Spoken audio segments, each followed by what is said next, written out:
Delaney taught him how to see beauty, not just in the world, which was vibrant and chaotic, but crucially. You know, when you think about truly legendary figures, right? People whose work just changed everything, sometimes it feels like their genius just appeared, fully formed. Like it wasn't connected to, well, the messy stuff of actual life. We talk about the books, the ideas, the impact, but what about the person behind it all? The real complex human being? That's what we're getting into today. We're taking a deep dive into the extraordinary life of James Baldwin, definitely one of the most vital voices of the 20th century. But we're looking at him through maybe a slightly different lens than you'd expect. Yeah, our source today is this really remarkable new biography. It's called Baldwin's Bonds, Love, Life, and Literary Creation by Bill Boggs.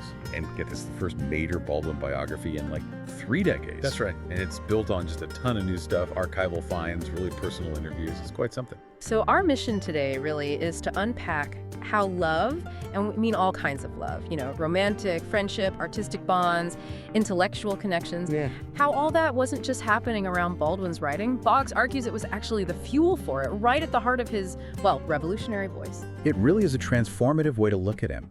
Boggs isn't just listing facts or dates. He's showing us really intimately how these relationships genuinely shaped Baldwin's thinking, his emotions, and yeah, crucially, his actual writing. It makes the case that love, complicated, messy, sometimes unfulfilled love, was the essential thread powering the whole thing. Okay, so the book's whole idea is that these bonds aren't footnotes. They're like the main structure, the scaffolding. How does Boggs actually do that? What makes it feel different from just, you know, a timeline of his life? Well, instead of just marching through chronologically, Boggs uses these key relationships as the lens for everything. It stops being just a dry list of events or achievements. It becomes this narrative woven from connection. I mean, think about it. What if your own life story wasn't told by, like, your job titles or where you lived, but entirely through the people who really shaped you? Your mentors, your partners, your best friends. Exactly. That's the approach here.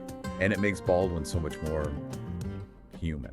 You see the icon, sure, but you also see the man searching for belonging, for understanding, like all of us, really. It grounds his huge talent in, well, the reality of human connection, which can be messy, right? Definitely. And Boggs really zeroes in on 4 specific relationships he sees as, like, foundational. These aren't just casual friends, they're deep connections. Each one gives us a real insight into how Baldwin developed and how that fed his work. Let's start with maybe the first big one, Beauford Delaney, a painter in Harlem. Yes. Delaney was huge for Baldwin. A spiritual mentor, really. An artistic awakener, you could say. How so? What did he do for this teenage Baldwin who was feeling pretty lost? Well, Baldwin felt incredibly isolated then. He apparently felt he was, quote, the ugliest boy in New York. Delaney taught him how to see beauty, not just in the world, which was vibrant and chaotic, but crucially, inside himself. Wow. That's powerful. And it connects directly to the work. Delaney introduced Baldwin to blues and jazz. Baldwin himself said these were foundational to his literary voice. How did that translate, though, from music to writing? Think about the rhythm in Baldwin's prose, the call and response quality sometimes, the raw emotion, like in the blues, or the improvisational feel, the passionate storytelling you get in jazz. That's echoed in his novels, his essays. So Delaney didn't just show him art, he gave him a kind of structure, a language for his own feelings. Exactly, a way to find beauty even in suffering, and a voice even in pain.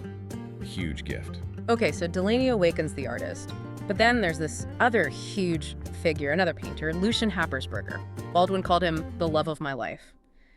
How did that deep, intimate connection play into his work, specifically something like Giovanni's Room? Happersberger offered something different. It was this sense of domestic stability, solace, creative support. And this really hits that question. How does intimacy actually influence creativity, especially when you're tackling difficult stuff? Right. Happersberger provided a physical space, a house in Switzerland, though, actually, where Baldwin did major work on Giovanni's Room. So it wasn't just emotional support, it was practical too. It was both. Companionship, yes, but also a catalyst. The safety, the intimacy, maybe the distance from America. It gave Baldwin the psychological space to explore these really taboo themes: identity, exile, queer love. Especially for a Black American writer at that time. Absolutely revolutionary. Happersberger's love, that relationship, it seems it gave Baldwin the freedom, the courage for that kind of vulnerability. You can imagine needing that kind of safety net to write something so challenging, so personal. Okay, then the book moves to a very different vibe. Engin Cezzar, a Turkish actor. Met him while adapting Giovanni's Room for the stage, right? And their time in Istanbul is described as messy and deeply productive. Totally different energy, yes. Yeah. If Happersberger was sanctuary, Cezzar was more like intense, maybe tumultuous passion. And there's this great anecdote Boggs includes that really captures it. Oh, yeah. Apparently, Cezzar's wife got so used to Baldwin's intense presence, she started making homemade vodka just to keep up with him. Chuckles.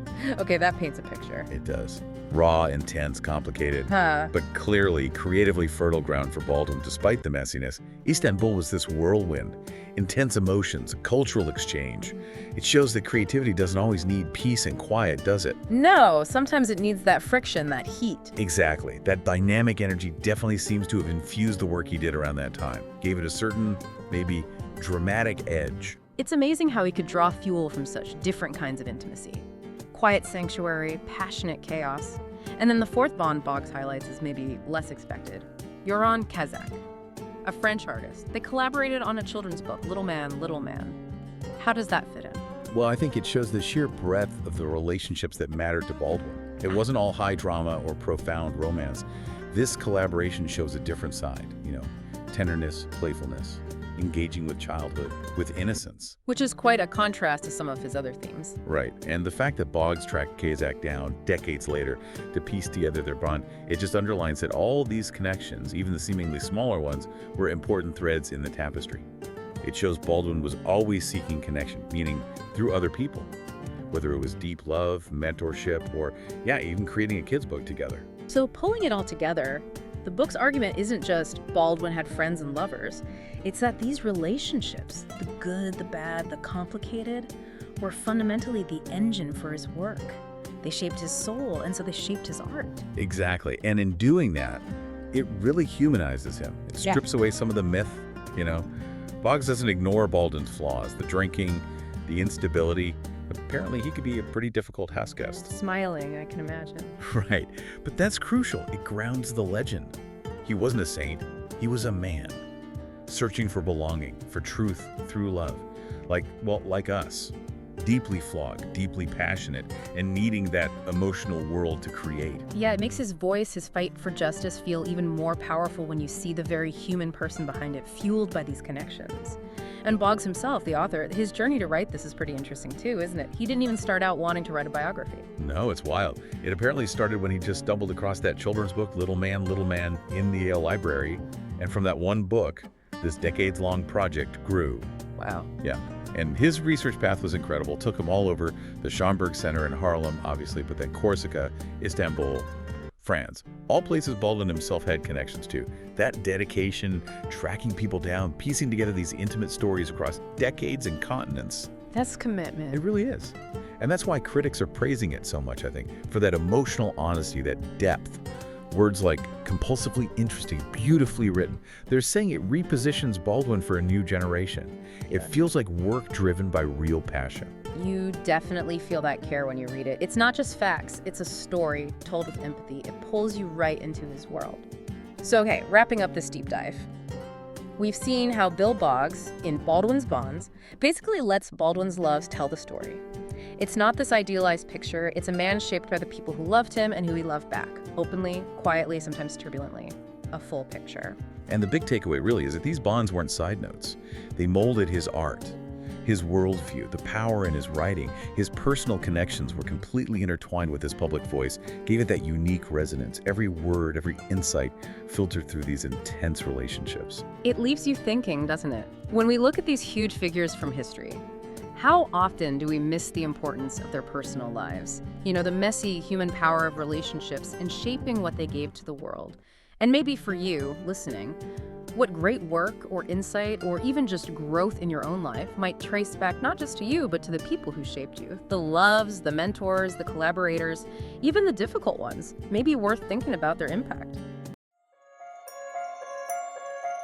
Grab Baldwin, A Love Story by Nicholas Boggs, now on sale for $23.95.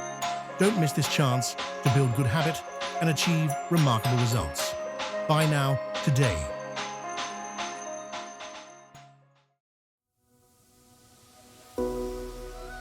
Like and subscribe for more Bookhaven podcasts.